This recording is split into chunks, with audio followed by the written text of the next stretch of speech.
na sua casa também fazendo, eu quero convidar você.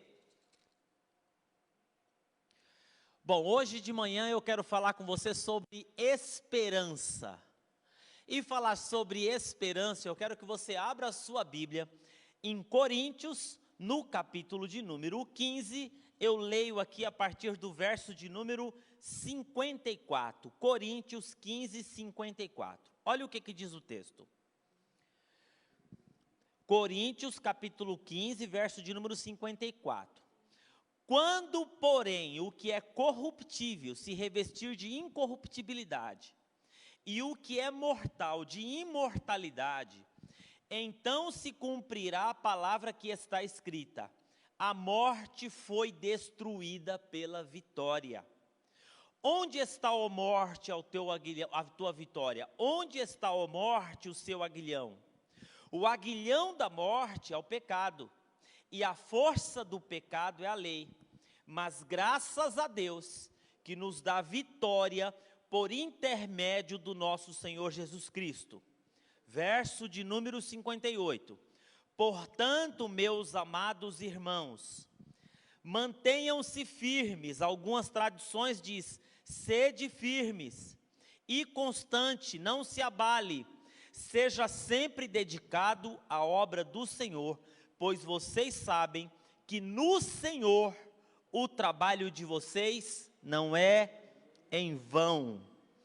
No Senhor o trabalho de vocês não é inútil. No Senhor o trabalho de vocês não é em vão. No Senhor o trabalho de vocês dá muitos frutos para a glória de Deus.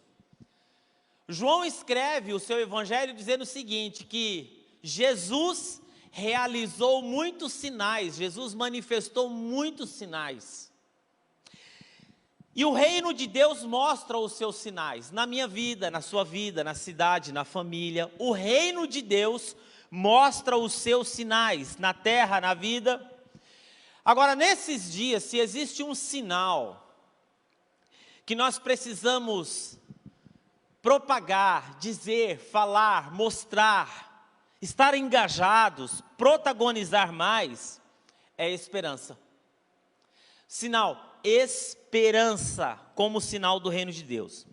Nesses 17 anos à frente dessa comunidade, diante de muitas dificuldades que nós já passamos, quem conhece a nossa história sabe, momentos de lutas passamos, onde nós precisamos nos apegar a Deus. Nós sempre tivemos esperança, mas essa palavra esperança, nunca precisamos protagonizar tanto como agora. Agora nós precisamos de mais esperança. Esperança. Essa palavra é maravilhosa, esperança. Olha só, seria maravilhoso, olha só para você ver uma coisa. Um dia eu chegar aqui e falar para você, irmãos, nós não precisamos doar mais. Pastor, não precisa doar o quê? Não precisa doar mais alimento. Não precisa doar mais roupa. Não precisa doar mais remédio, mais exames. Tem uma ótima notícia para vocês. A mesa de todos está farta. A mesa de todos está suprida. A vida das pessoas está suprida de amor. Todos têm em abundância, né? Está farta. Não, todos estão saciados da sua fome de amor, das suas necessidades, todos estão abençoados. Não precisa mais doar. Olha uma ótima notícia aqui para você, se eu trouxesse aqui para você. Tem uma ótima notícia para vocês. Não precisa mais doar para a construção do novo templo, porque já temos mais do que o suficiente. Esse dia, ele é um dia esperado. Nós temos esperança de que esse dia um dia chegará. E aí eu fiz algumas perguntas, porque essa semana eu passei por um momento de perda, e eu fiquei muito triste, muito emocionado, muito tocado por uma família amiga, que tivemos uma perda, e uma pessoa que faz parte da nossa história, da história da nossa comunidade, da história dos meus filhos. E eu fiz uma pergunta, o que é que esperamos? Nós esperamos a consumação do reino de Deus. Esperamos o dia quando dos nossos olhos serão enxugadas todas as lágrimas. Como eu chorei essa semana. Sabe assim? Vai ser, não precisa mais chorar. Você não tem mais perda. Não haverá mais dor. Não haverá mais sofrimento. Nós esperamos o dia onde nós não estaremos mais divididos, competindo, guerreando entre nós. Haverá paz. Nós esperamos um dia em que todos os falsos deuses que existem, e aqueles que criamos dentro de nós, todas as máscaras cairão por terra. Todos os falsos deuses, pretensos deuses, todos os ídolos cairão por terra. E haverá um só Deus, um só Senhor. Um só Senhor. Quando eu estou falando de esperança, eu não estou falando assim, viu? Acredite, você vai passar no vestibular. Quando eu estou falando de esperança, eu não estou falando assim, viu? Acredite, viu, meu irmão? Esse ano a sua carreira vai decolar, porque nós estamos no ano da restituição. Quando eu estou falando de esperança, eu estou falando de um reino de Deus que há de se consumar um dia, o dia da vitória absoluta, o dia da vitória plena, o dia que a morte vai ser destruída de vez. Já imaginou um negócio? Eu já falei, eu não sou bem resolvido com esse negócio de morte, eu quero viver. Por que nós gostamos de viver? Por que quando alguém vai para o hospital, fica lá, vai, não vai, a gente fica do lado de cá, torcendo, orando, falando. Por quê? Porque o apóstolo Paulo falou para Timóteo o seguinte, Deus tornou inoperante a morte, trazendo esperança. E como é que Jesus tornou a morte inoperante? Através da vida de Jesus. E ele falou, agora vocês terão vida abundante. Por isso nós queremos viver. A morte não é nossa amiga. Não existe morte bonita, não existe enterro bonito, não existe defunto bonito. Tudo na morte é feio. Essa expressão que as pessoas falam, né? Ai, como que ele estava lindo no caixão. Horrível, irmão. Aquilo ali é uma beleza fake. Então, quando eu estou falando de esperança, eu estou falando do reino de Deus, que há de se consumar um dia. Esse é o objeto da nossa esperança, a consumação do reino de Deus, que a Bíblia chama de um novo céu e uma nova terra. Segunda pergunta sobre esperança, é aqui que pega o negócio. Onde é que se baseia a nossa esperança? Qual é o fundamento da nossa esperança? Será que nós não estamos esperando em vão? Essa é uma boa pergunta para quem espera, né? Quando eu digo assim, faça uma boa viagem, o que isso quer dizer? Quando eu digo para alguém assim, olha, eu espero que todos os seus exames lá deixem tudo certo, né? Todos sejam favoráveis, o que isso quer dizer? Será que isso é mesmo esperança ou será desejo? Porque a esperança verdadeira, a esperança bíblica, ela tem que ter fundamento. A esperança, ela tem que ter garantia. Você está esperando, o que garante que aquilo que você está esperando, você não está perdendo seu tempo? Não, sobre a esperança, quem é o fiador da sua esperança? Eu chego para você, tenha certeza lá, viu? Vai dar tudo certo.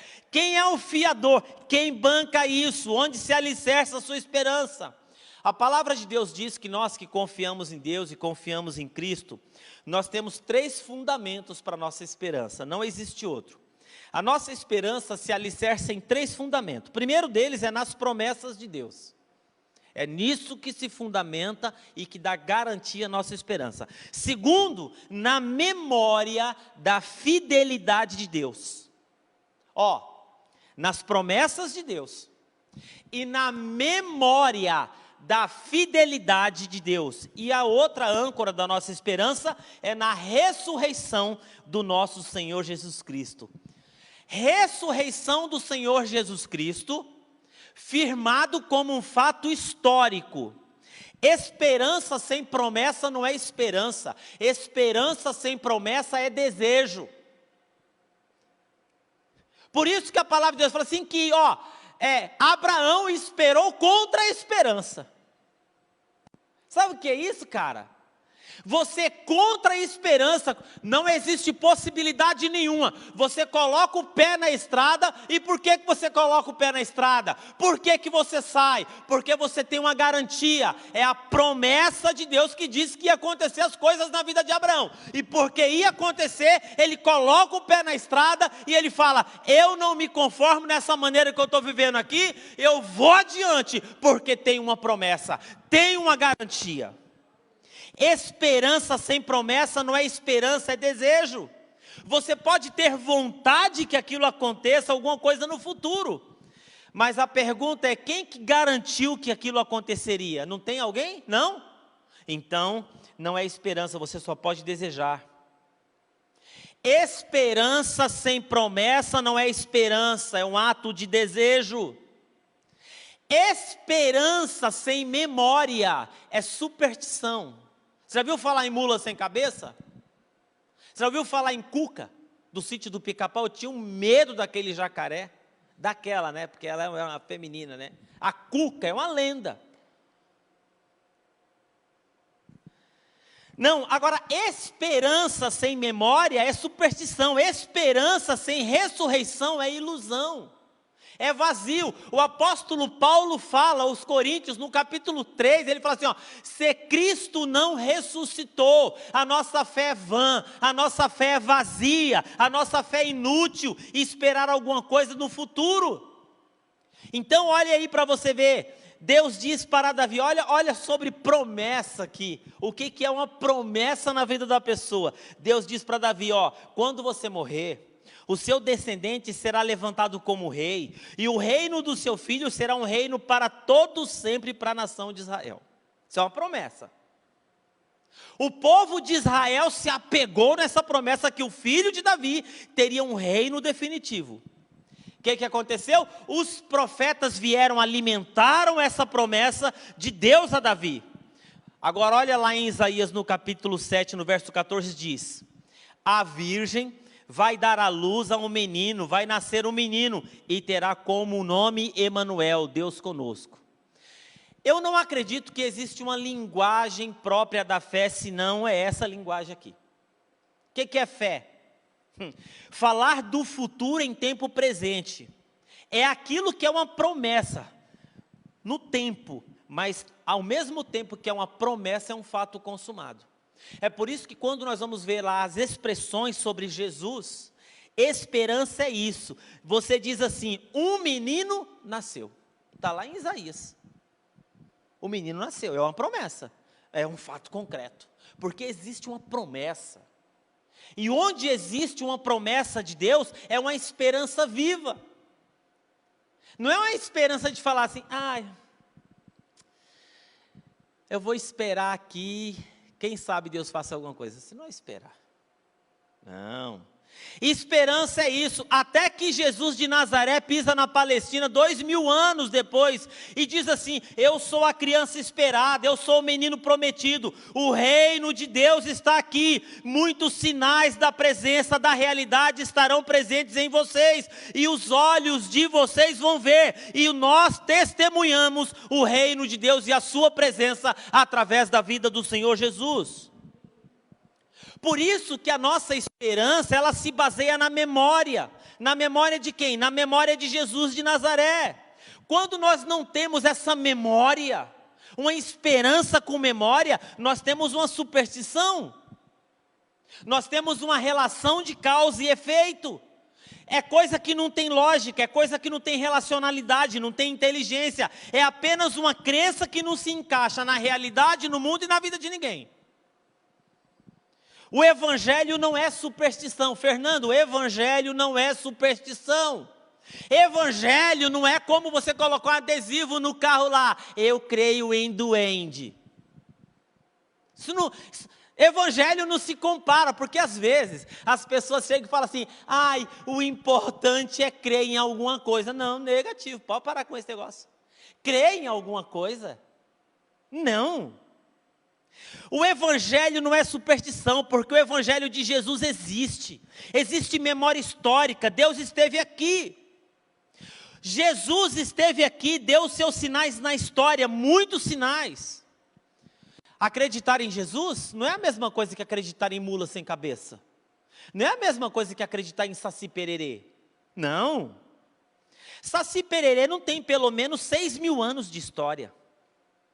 Saci Pererê, mula sem cabeça, não inspirou 3 religiões. Saci Pererê não tem árvore genealógica. Saci Pererê, cuca, mula sem cabeça, duende, não se localiza no espaço, tempo, não. Saci Pererê, folclore, irmão, cultura, não tem essa coisa de história construída. Jesus de Nazaré tem. Ó, por exemplo, Jesus de Nazaré morreu sob Pôncio Pilatos. Era dia de Tibérios o César. Fato histórico. Jesus de Nazaré tem localização histórica. O reino de ocasião era Roma. Os gregos passaram por lá. Antes dos gregos, os medos persas. Antes dos medos persas, os assírios viviam lá. Antes dos assírios, os babilônicos. Antes dos babilônicos, tantos outros. Teve o Egito, teve Moisés, teve José, teve Abraão, teve Isaac, teve Jacó. Tem história, tem fundamento. A nossa fé é baseada num fundamento de uma lembrança histórica que existiu. Não é uma coisa assim não. Evangelho não é invenção. Quando nós dizemos assim que esperamos as promessas que vão se consumar na nossa vida lá no futuro, nós temos memória. Nós temos promessa.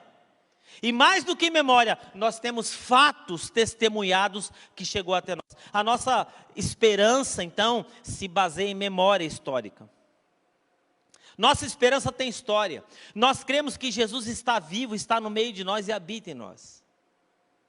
E se isso não for verdadeiro? E se isso for verdadeiro? Diz a palavra que nós anunciamos e proclamamos e vivemos. A Bíblia diz assim que se isso não for verdadeiro, nós somos os mais miseráveis do que todos os homens. Mas o que é extraordinário em toda a história da humanidade é que não existe nenhum guia espiritual, nenhum guru espiritual, nenhuma figura, nenhuma personalidade espiritual que disse: eu sou a vida. Ninguém disse: eu sou o caminho.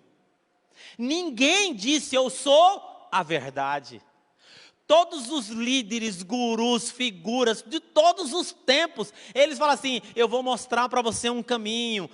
Eu vou dizer, você pode construir um caminho. Você tem o poder de nascer um caminho dentro de você. Você vai evoluir. Todo mundo quer mostrar, mas ninguém é. O único que é o nosso Senhor Jesus Cristo. A nossa esperança é baseada nesse que disse: eu sou, e não existe outro caminho. Todos os guias espirituais disseram isso. Eu vou mostrar a vocês uma verdade, eu vou guiar. Jesus disse: eu sou a verdade. No que se fundamenta a nossa esperança?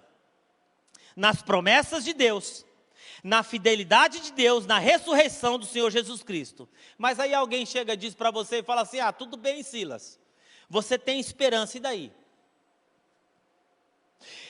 O que resulta na vida como consequência da esperança? E aí que a gente precisa saber se a nossa esperança é esperança, ou se é uma esperança fake. Ou se é só torcida, sabe? Quando você vai no time lá, o Palmeiras ganhou, hein, cara? Ali é torcida. Tinha certeza que o Palmeiras ia ser campeão? Não, aquilo ali era torcida. Vai. Quem sabe? Bom, e aí, porque eu tenho esperança, significa que eu sou um inconformado. Você é um inconformado? Se você não é um inconformado com o mundo que a gente vive, você não tem esperança. Não, porque eu tenho esperança, eu sou um inconformado. Eu olho para o mundo do jeito que está e eu não me conformo, irmão.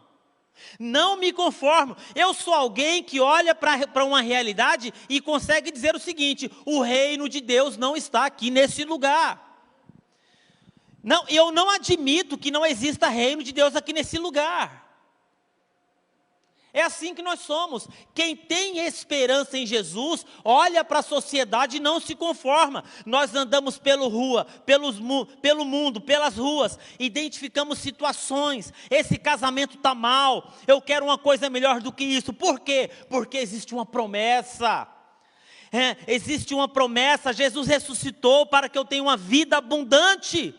Nós queremos mais, eu quero mais. Essa família não reflete o amor de Deus, a bondade de Deus. Não é isso que Deus pensou, não é isso que Deus pretendeu, não é isso que Deus realizou. Existe uma promessa, existe uma garantia, existe uma história de vida abundante. Eu quero, eu não me conformo. Se eu sei, agora se eu me conformo é porque eu não tenho garantia, eu não tenho promessa e eu não tenho história. O reino de Deus tem que chegar aqui nessa casa também. Senhor Jesus, tem misericórdia de mim. Essa semana eu encontrei com a mulher e falei assim, fui fazer uma visita lá, não me conformo que minha casa continue assim, pastor. Não vou desistir, vou continuar orando. Existe uma coisa chamada providência de Deus. Deus vai dar um jeito. Sabe o que é isso? Esperança. Não vou deixar de crer, não vou deixar de caminhar, não vou deixar de fazer minha parte, porque eu creio. Nós temos que fazer, irmãos, tem um garotinho que fez uma oração seguinte: papai do céu, dá um jeito em mim, porque a mamãe e o papai não deu jeito não. Nós temos que fazer essa oração todo dia: papai do céu, dá um jeito em mim, porque os psicólogos não deu jeito. Dá um jeito em mim porque o bispo não deu jeito. Dá um jeito em mim porque a igreja não deu jeito. Dá um jeito em mim porque a filosofia não deu jeito. Dá um jeito em mim, né? Porque a vigília não deu jeito, não conseguiu. É só o poder do teu Espírito Santo. Irmãos, porque nós temos esperança, nós temos que olhar para esse mundo e profetizar. Nós temos que olhar para esse mundo e sinalizar o reino de Deus. O reino de Deus está aqui, presta atenção, olha para lá, olha para cá. Nós não podemos nos intimidar diante de todas as manifestações de morte, onde não existe o reino de Deus nesse mundo. Todo lugar onde não existe vida, ali vai entrar a morte, porque não tem meio termo.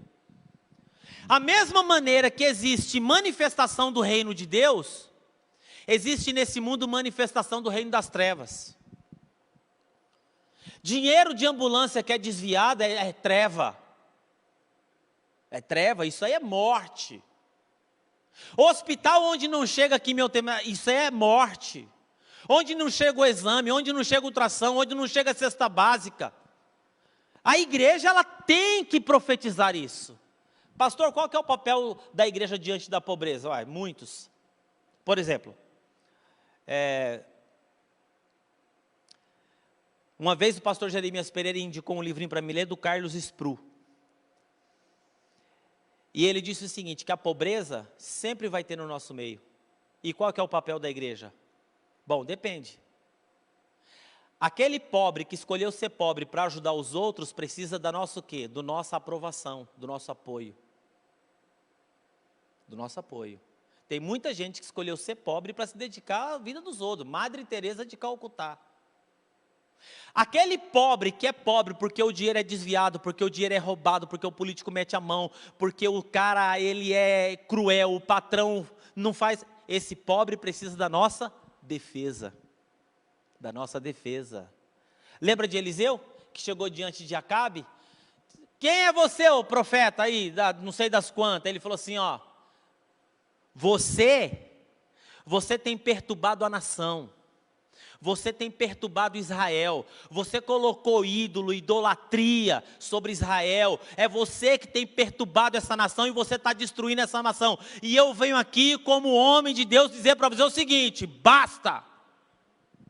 Porque nós temos esperança, irmão, nós temos que proclamar, nós temos que dizer. Quando você encontra um amigo, você fala assim, ó, o reino de Deus pode frutificar nessa casa. Existe coisa nessa casa aqui que não reflete o reino de Deus. Jesus prometeu para você, meu amigo, vida abundante. Para com isso, que isso vai destruir o seu casamento. Para com isso, porque isso vai destruir sua empresa. Para com esse negócio, que isso vai destruir essa amizade. O reino de Deus tem que ser proclamado, ele chega e proclama.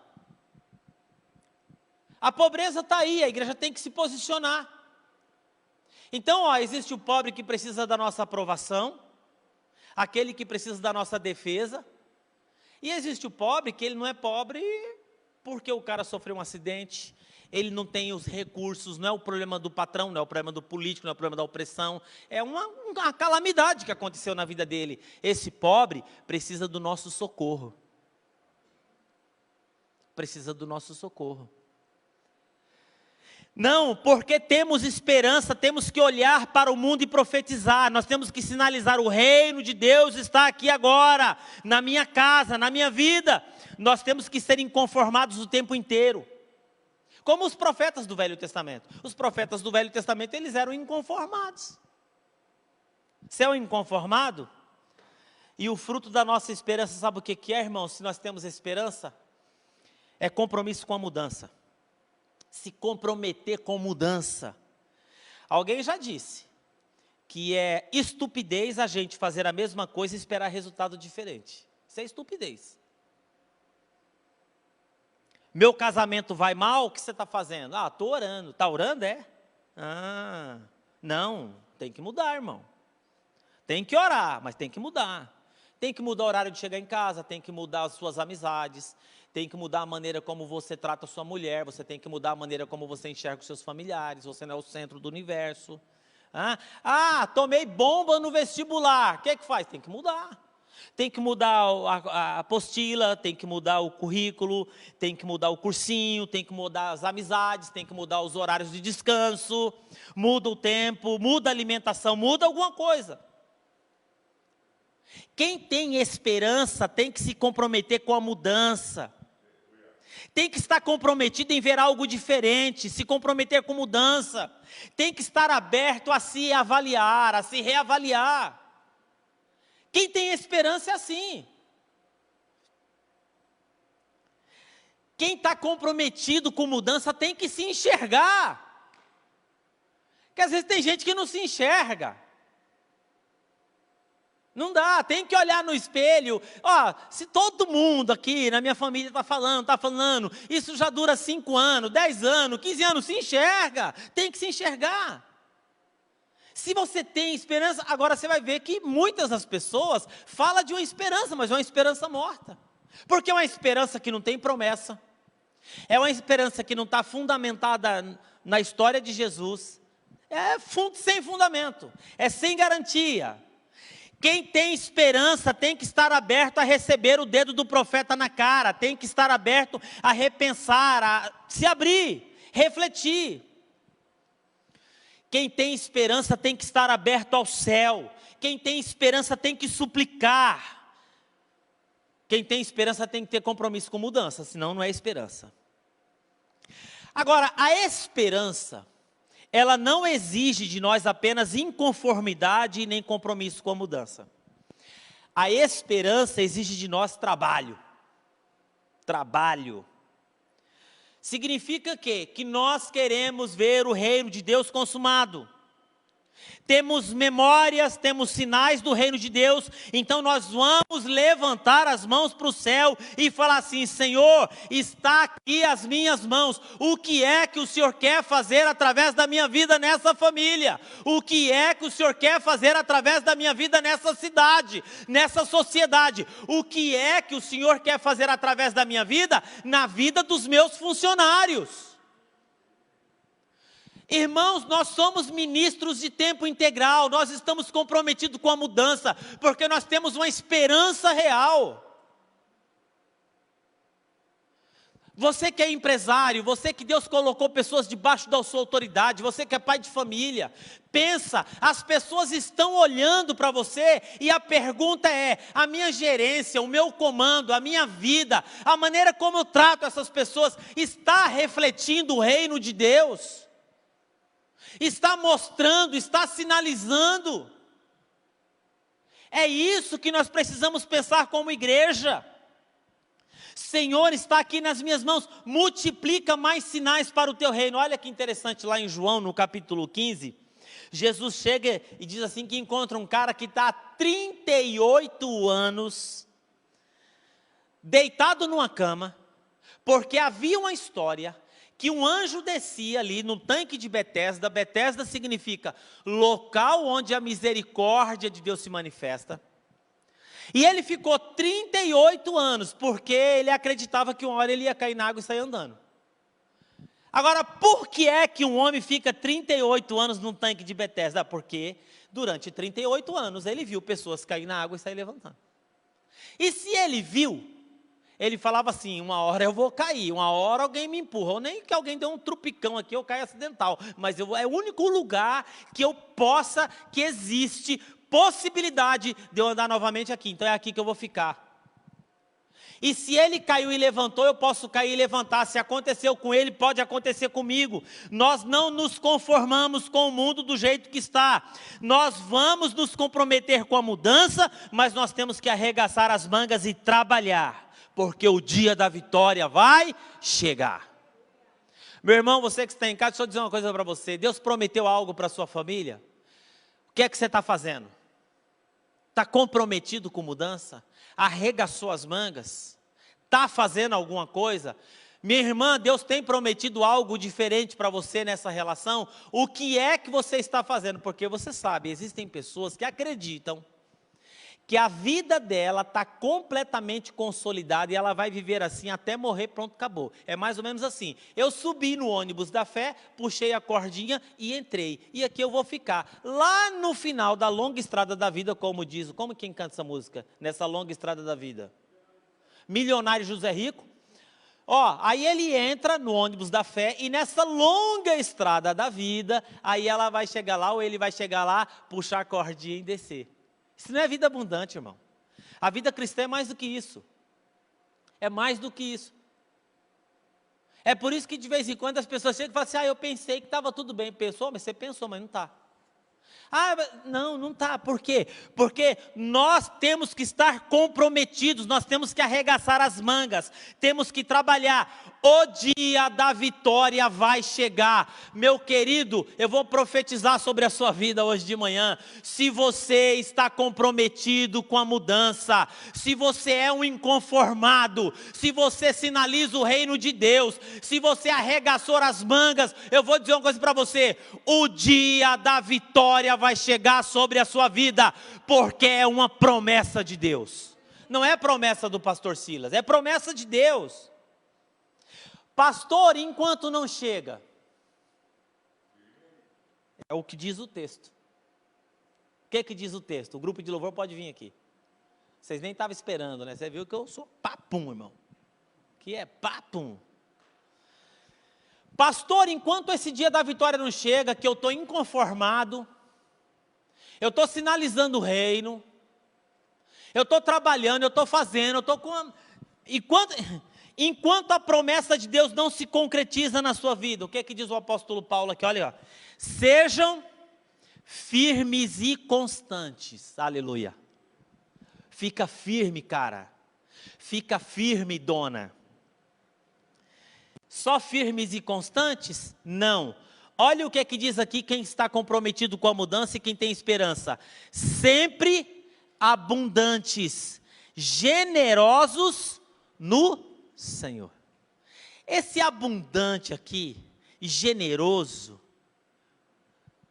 é na vida, é no reino, é com quem você sabe que tem necessidade. A Bíblia fala assim: aquele que sabe que seu irmão está passando necessidade, e você podendo suprir não supre, o amor do Pai não está em você. E se eu sinalizo o reino de Deus, alguma coisa eu tenho que fazer. Sempre abundantes e generosos, sabendo que o vosso trabalho no Senhor não é em vão. O reino de Deus está presente em nós, cristãos, seguidores do Senhor Jesus Cristo. Onde? Nas nossas casas, na nossa vida, na nossa família, na nossa comunidade. Vamos sinalizar o reino de Deus no chão dessa cidade. Como? Deus vai mostrar para você. Você só precisa levantar as mãos e falar assim: Senhor, minhas mãos estão aqui. É no Senhor. A sua esperança está fundamentada em quê? Na próxima eleição? É? Na direita, na esquerda, onde estava? Isso não é fundamento, isso não é fundamento de esperança bíblica. A nossa esperança bíblica tem que estar fundamentada nisso, nas promessas de Deus, nas lembranças da fidelidade de Deus e na ressurreição do Senhor Jesus Cristo. Porque foi um fato, existiu, existe e está aqui entre nós. Que o Senhor Jesus abençoe a sua vida. E que as promessas do Senhor possam se cumprir no seu coração. Mas eu digo uma coisa para você: levanta dessa cadeira. Porque você poderia falar hoje nessa oração de manhã: Senhor, reaviva essa esperança e essas promessas dentro de mim. Você não segue um folclore, não, você segue o Jesus de Nazaré, aquele que foi, é e sempre será. E não existe outro, porque ele disse: eu sou o caminho. Caminho para quê? Para a sua vida, para as promessas, para a vida abundante, para a sua família, para o seu trabalho, para a sua empresa, para a sua saúde emocional. Eu sou o caminho. Eu sou o caminho para a restauração do seu relacionamento com seu filho. Eu sou o caminho para a restauração do seu casamento. Eu sou o caminho para devolver a plenitude na sua vida. Que ele falou: eu sou a verdade.